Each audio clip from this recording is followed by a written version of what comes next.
کالا جادو از قلم M.A. راحت۔ کیسے ہو میاں جی؟ اس نے چہکتی آواز میں پوچھا۔ بھوریا چرن، میں نے آہستہ سے کہا۔ پہچان لیا نا؟ ہاں ہاں، چلو اچھا ہے، ہم تو سمجھے بھول گئے ہوگے، ہمیں بہت سمے بیت گیا تھا۔ ماموں ریاض کہاں ہیں بھوریا چرن؟ سب مل جائیں گے میاں جی، سب مل جائیں گے، اب کیا رہ گیا ہے؟ مگر تم بھی دھن کے پکے نکلے۔ وہ کیسے بھوریا چرن؟ ہمارا کام ہی نہ کر کے دیا۔ اب بھی نہیں کروں گا بھوریا چرن، اب بھی نہیں کروں گا، اب۔ اس کے لہجے میں طنز تھا۔ ہاں، تو کیا سمجھتا ہے ہار مان لی ہے میں نے تجھ سے؟ تو پاگل ہے بھوریا چرن، ڈوب مرو میاں جی، کہیں چلو بھر پانی میں، اب تو تم ڈوب ہی مرو۔ میں نے اس کے لہجے پر غور کیا۔ میں نے تو کچھ کہا نہیں بھوریا چرن، مگر تو دیکھ لے، آج تک تو اپنے مقصد میں کامیاب نہیں ہو سکا۔ مقصد میں تو ہم ایسے کامیاب ہوئے ہیں میاں جی کہ جانو گے تو جی خوش ہو جائے گا تمہارا۔ اچھا، کیا تو کھنڈولا بن گیا؟ ہم تو کھنڈولا نہ ہی بنے، پر تم بھی دھرماتما نہ بن سکے۔ یہ ہے تمہارا دھرم، جیون بھر کشٹ اٹھائے، پر ایک غلطی کری اور مارے گئے، اس نے مسرور لہجے میں کہا، اور میں اسے گھورنے لگا۔ اب تم ہم میں سے ہو میاں جی، نام اور بدل لو اپنا، دھرم داس رکھ لو یا کالی چرن، مسعود احمد تو نہ رہے اب تم۔ وہ خوشی سے دیوانہ ہو رہا تھا اور میں اس کے الفاظ پر غور کر رہا تھا۔ کیا کہہ رہا ہے، کیوں کہہ رہا ہے؟ اتنا عرصہ دور رہا تو دل میں یہ خیال پیدا ہو گیا تھا کہ اب اس سے جان چھوٹ گئی۔ جو ذمہ داری مجھے دی گئی ہے، اگر اسے پورا کر لوں تو شاید اس کرب کی زندگی سے نجات پا لوں، مگر اب اسے برا بھلا کہہ بھی لوں تو کیا ملے گا؟ کم از کم معلومات ہی حاصل کر لوں۔ کچھ سمجھ میں ہی نہیں آئے۔ تم کس مقصد کے بارے میں کامیاب ہوئے ہو بھوریا چرن؟ بھاگ ہوتے ہیں منج کے، شکیہ بنے تو من میں آئے کہ کھنڈولے بنے، مگر بھاگ میں نہیں تھا، ملا بھی تو تم جیسا پاگل، دھرم کے پیچھے بھاگنے والا۔ ارے پاپی، تو دھرم داس بننے تو نہیں آیا تھا، ہمارے پاس برے کاموں کے لیے ہی تو آیا تھا۔ ریس کے گھوڑے، سٹے کے نمبر، دولت کے انبار، ابلاؤں کی قربت، یہی سب مانگنے آیا تھا نا تو ہم سے؟ ہم نے کب منع کیا تھا؟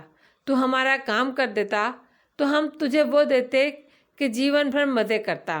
دھرم ضرور بھرشٹ ہوتا تیرا، مگر دھرم داس تو ہی بتا، کیا تیرے ہی دھرم میں یہ سب جائز ہے؟ ریس میں دوڑے ہوئے گھوڑوں کے کھیل سے جو دولت ملتی ہے وہ نیک کمائی ہے؟ پھر تیرے من میں نیکیاں کیوں پھوٹ رہی ہیں؟ ہمارا ستیہ ناش مار دیا تو نے، اور اس کے بعد جو کچھ تو کرتا رہا وہ مرے پر 100 درے تھے۔ طرح طرح کے لوگوں سے دہائی دی تو نے اور ہمیں نقصان پہنچایا۔ تو کیا سمجھتا تھا چھوڑ دیتے ہم تجھے؟ تو تم میرے پیچھے لگے رہے۔ میں نے کہا، پہلے تو یہی سوچا تھا ہم نے کہ ایک دن راستے پر آ جائے گا، مگر اس مسئلے نے کھیل بگاڑ دیا۔ کس نے؟ میں نے پوچھا۔ ارے اسی فضل نے۔ بابا فضل کی بات کر رہے ہو؟ ہاں، اس نے جیون دان دے کر تیری رکشا کی، نہ صرف رکشا کی بلکہ میں نے رندھی ہوئی آواز میں پوچھا، رستے کھول دیے تیرے۔ تو نے جو گناہ کیے تھے اپنے دھرم کی نگاہ میں، اس نے انہیں دھونے کے لیے قربانی دے دی اور تو بچ گیا۔ تیری کٹھنائیاں دور ہونے لگیں، مگر ہمارے لیے مشکل پیدا ہو گئی۔ میرے حلق میں گولا سا آن پھنسا، بڑا روح فرسا انکشاف تھا۔ بابا فضل نے میری مشکلات دور کرنے کے لیے جان کا نذرانہ دیا تھا۔ اتنا بڑا اثار کیا تھا انہوں نے، اتنا بڑا اثار۔ بھوریا چرن میری کیفیت سے بے نیاز بولا۔ ہماری بھی کچھ مشکلیں ہوتی ہیں، کچھ بھید بھاؤ ہوتے ہیں۔ اگر تو مہان بن جاتا، اگر تیرے ہاتھوں جادو والوں کو نقصان پہنچتا تو وہ ہمارے حساب میں لکھا جاتا، ہمیں جواب دینا پڑتا اس کا، اور ہمارے درجے کم ہوتے جاتے۔ مصیبت گلے پڑ گئی تھی ہمارے لیے تو لینے کے دینے پڑ گئے تھے۔ اپنا کام بھولنا پڑا، تیری طاق میں لگے رہے، تجھے دیکھتے رہے، تیرے راستے روکنا تھے ہمیں، اور ہم کامیاب ہو گئے۔ چولہے میں جھاگو سی تیری مہانتا۔ وہ ہنس پڑا۔ وہ کیسے بھوریا چرن؟